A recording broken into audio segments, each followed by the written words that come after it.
Hello, hello, hello guys, and welcome back to Joe's Ventures, and today we'll be starting off with something new. I've got a game that just came out on the 22nd called Maneater, and I've already done a couple playthroughs of this, but the one that I did for the channel, I'm just gonna release it after this review because I really have some things that I want to say about it before we get into actually playing it. So, if you haven't seen one of my reviews before, I've done a couple reviews like in way older times, like with the Ancestors, and I think I did another game, but I can't remember. I think it was Planet Zoo or something. Yeah, Planet Zoo.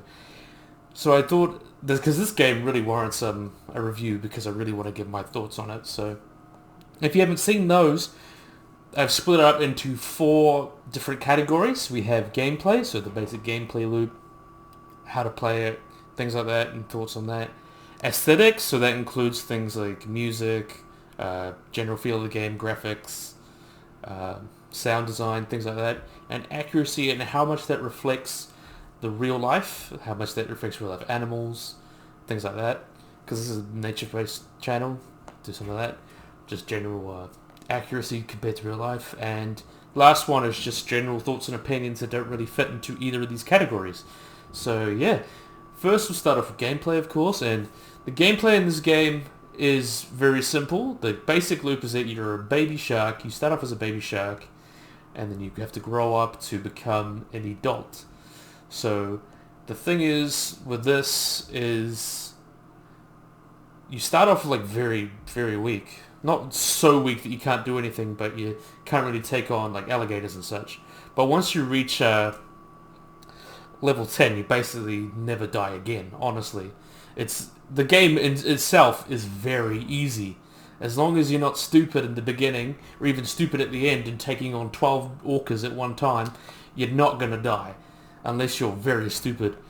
But I think, and then very also with that, is that the game is very, very short.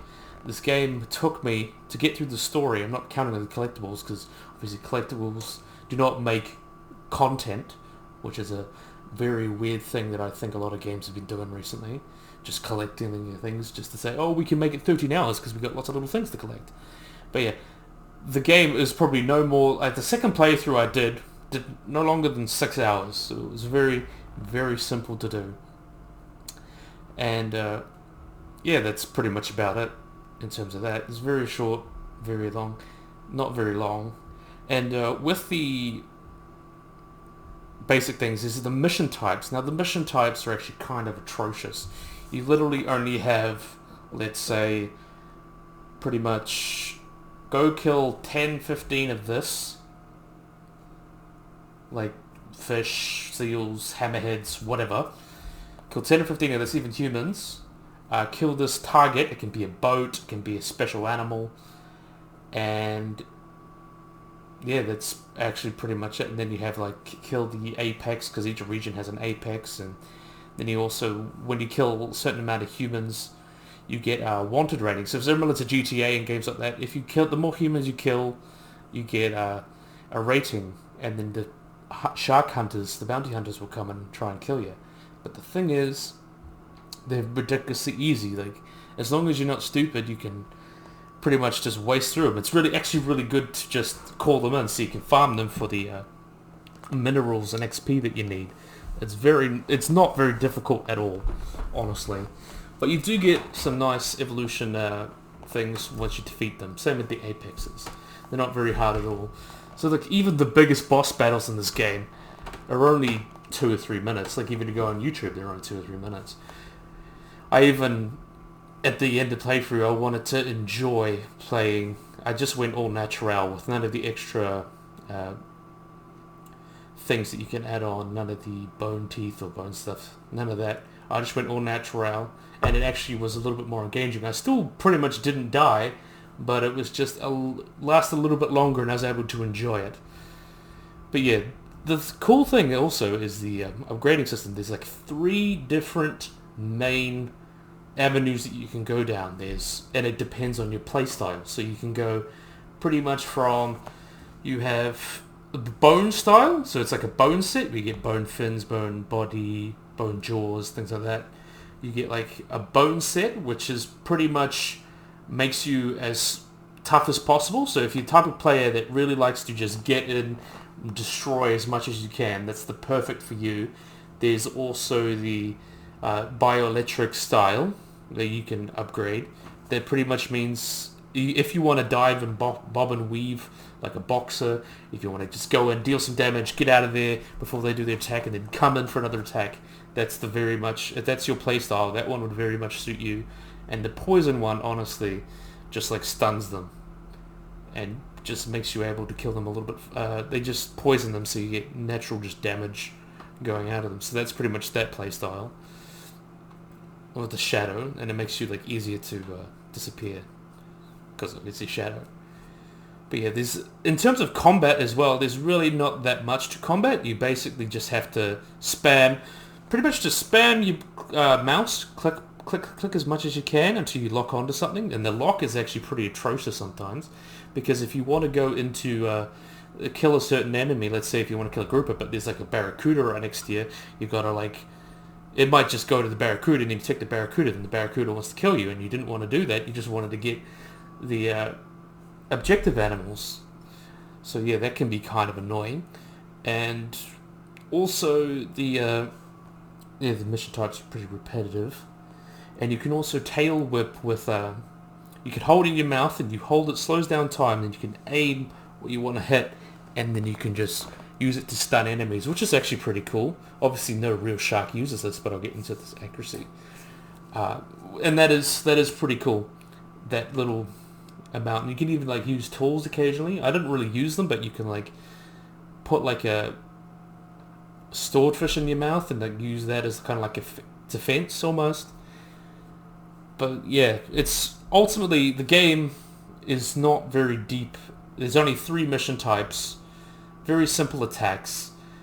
You pretty much kill even the hardest boss. Even the final boss took me probably, even without all the extra achievements, I was just a big mako shark. I mean, not a big mako, a big bull shark.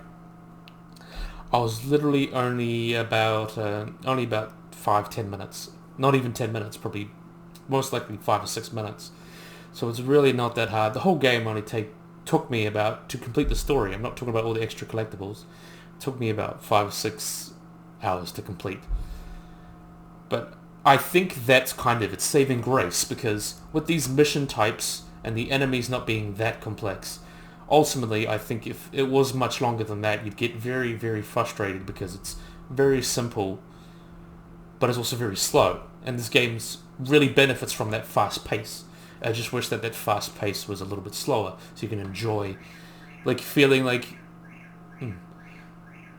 See, imagine if you have a large orca or a sperm whale. You want it to be feel like a big grand boss battle, but it does, but it's over as quickly as it began. You kind of want to savor it. Imagine a 10-minute boss battle. We have to worry about killing this big giant whale or this dangerous ship full with bounty hunters that want to kill you. It's just, the grandness could have been expanded if they just took their time just to expand it a little bit more. Each species could have a particular attack. I mentioned sperm whales.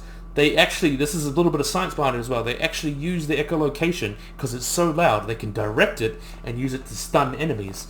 Something like that. Orcas hunt in pods, and that's how they kill great whites. They hunt in pods, so that could have been a really distinct way for them to hunt. But obviously it's not that deep, so it's kind of sad. There was so much potential there. It's beautiful.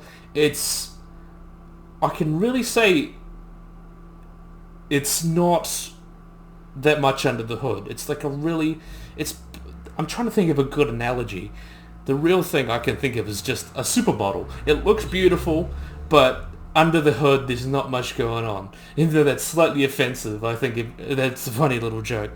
It's just not that much going on in the game, even though it does look beautiful. And speaking of the game looking beautiful, I think that's a good way to transition to the aesthetics. So aesthetically, yes, the game looks good. The graphics are good. The water is okay, but it looks good. It looks great. The animal models look pretty spot on.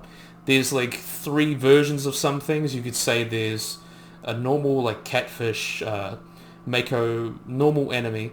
Then you get to the hunted, which is Appears is another mission type. It's like a specific enemy that you need to kill. It can be an animal like a great white or an orca or a sperm whale, or a boat with like hunters that can kill you, like a mafia boat or a yacht. And I think those designs get a little bit more wacky, so you can get like different patterns. You can see the hunted orca actually looks like an hourglass dolphin, which I thought was pretty cool because I love hourglass dolphins. They're very cool patterns. And then you get to the apex and the bounty hunters. So I'll first go into the bounty hunters. So the bounty hunters, as with the infamy rating, it goes up to 1 to 10. So each time you get to a new rank, there's a bounty hunter that'll come after you.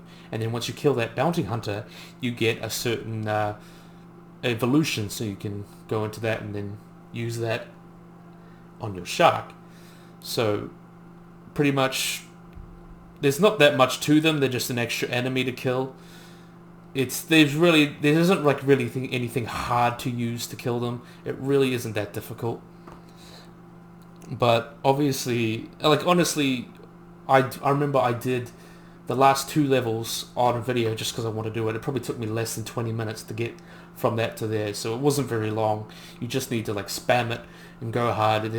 They aren't particularly dangerous. Same with the apexes too. They're not particularly hard. It only takes a few minutes to take them down.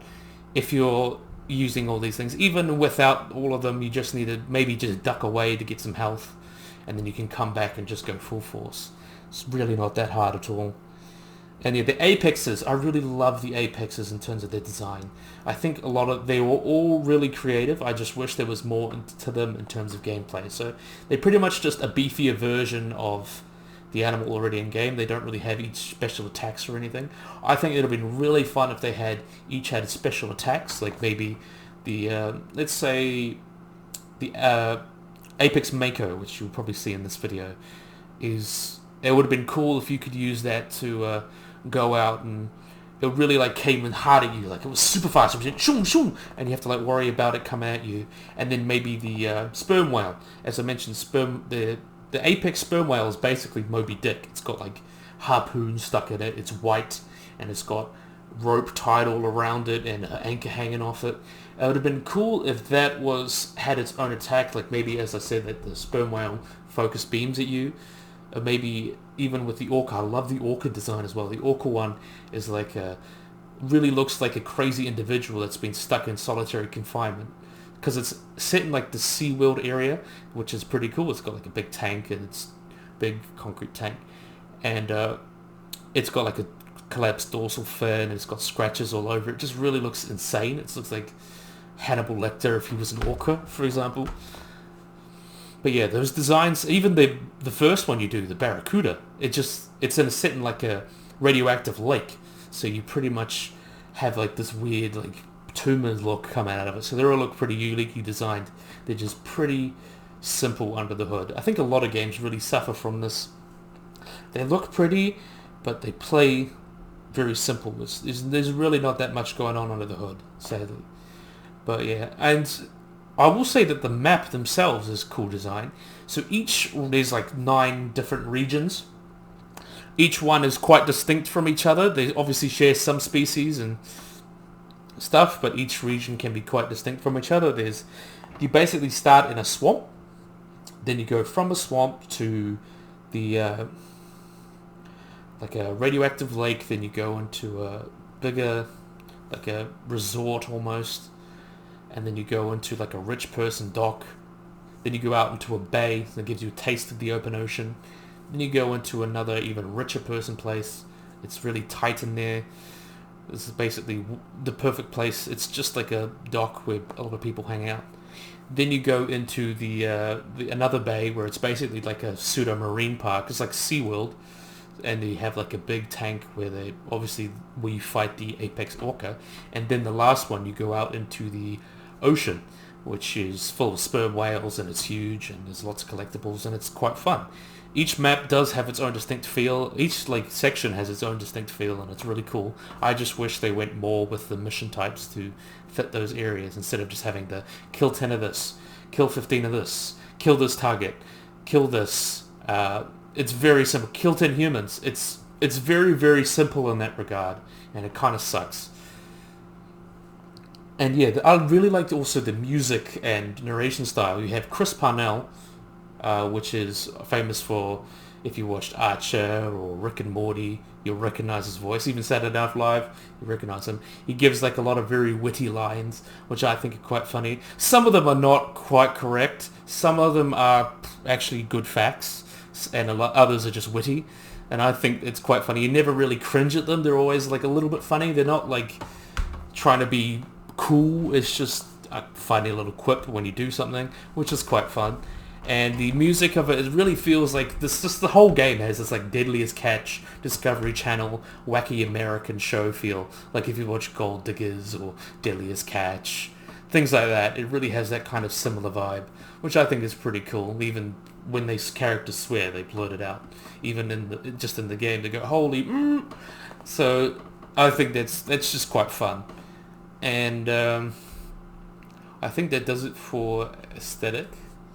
And yeah, we'll move on to accuracy. So what was really cool is that this game they picked bull sharks. Now, bull sharks are really interesting because they can go into both salt and freshwater. So that really opened up the game for going to both in this bayou and the open ocean, which I thought was pretty cool. And also, they're very shallow water sharks, so they're the ones that are most likely to attack people. So that gives out the game a little bit more realism. And yeah, it's kind of this weird line. I feel like they could have gone with the realism a little more, making everything more difficult. Maybe like having to do beach sieges, so like the beach fortify themselves as you come and attack people. And it's kind of like if you played Far Cry, obviously this takes a lot of inspiration from, you can kind of like go back. If you played Far Cry New Dawn, I think that's the better example. You can kind of take it over, then let people take it back, and then it gets harder. So you could have like a tier list. So you can have up to 5 tiers, which they use. Every evolution has 5 tiers. So maybe you could have tier 1 beach, which has only got like nothing. Then you get like a shark net. Then you get the Coast Guard patrolling it, and things like that. It could make it harder and just more tiers. That would have been fun. That could have been a cool aspect. Just a little bit more realistic, just by nerfing the shark a bit as well, because obviously you complete it. The game is not hard at all, honestly, and that's where that comes from. And other accuracies. There's not much to say about the inaccuracies because the animals don't do much other than attack you. It's mainly just where the areas they are. Like here we can see a mako. Perfect timing for an apex. We can see the mako is hanging out in this very shallow area. And what we know from makos is that they live in water. The shallowest water you'll find them in usually is no more than 150 meters deep. So they're very open ocean pelagic species. They don't really like hanging out in these kind of areas. So I think easily, because they already have hammerheads in the game, you could easily just swap hammerheads for this area, and then you could have makos out in the more open ocean. That could have worked well, in my opinion. But other than like minor inaccuracies like that, maybe some size ones, there's really not that much to talk about accuracy, mainly just where species are. It's really not that much going on. But I like what they did get right. Like, you can hear Chris, he gives off certain facts. Sometimes they're wrong. I remember what he was doing a fact. He said, like, the largest great white shark is 12.6 meters long. That's like 7 Shaquille O'Neals lined up against each other, which is not true. The largest great white shark was like, that we know is probably about 6 meters. And the bull shark, you can obviously get huge as a bull shark. You get like a mega at the end. You're not quite a megalodon, but you get about 9 meters long, which is larger than any great white or bull shark. Bull sharks never get no more than 3 meters long. They're not very huge. They're a very interesting looking shark, but they're not like huge adder sharks. Really, the only sharks today that get above to that mega size are like basking sharks and whale sharks, and I don't think that would make very engaging gameplay where you just walk around, swim around, shivering water everywhere. So I think that's understandable that they kind of just play that a little bit. It's kind of like skirting the reality, fine line between reality and fake, which I think they did okay. I just wish there was more to the game itself. I think they could have just gone like a little bit more realistic with it, just making everything more difficult. So you can, instead of spending, maybe just get rid of the quest, just make it like a try and survive, make it more survival, just try and survive and siege these beaches and such, or different areas. I think that would have worked well. But yeah, hopefully I really like that. So general thoughts, yeah, I think the game, it's beautiful on the outside. There's cool animals, there's makos, hammerheads, sperm whales, orcas, but really other than that there's really not that much to it. There's like very basic combat. The animals just kind of, there's like 3 types of enemies. There's like ones that are, there's basically the mid-tier enemies, like it's makos, and there's animals that you just don't kill, like seals. Those are just pretty much there just to give you nutrients and get your health bar. There's like those 3 types. There's really not that much to each animal. There's not, you basically, to fight them, you just bite, maybe dodge occasionally. There's not that much to it. It really would have been cool to have a little bit more to them. But yeah, I think that sums up my general review of them. This is just off the top of my head. I didn't script this. But yeah, I really hope you guys enjoyed this video, and I really hope you guys like and subscribe. And bye-bye.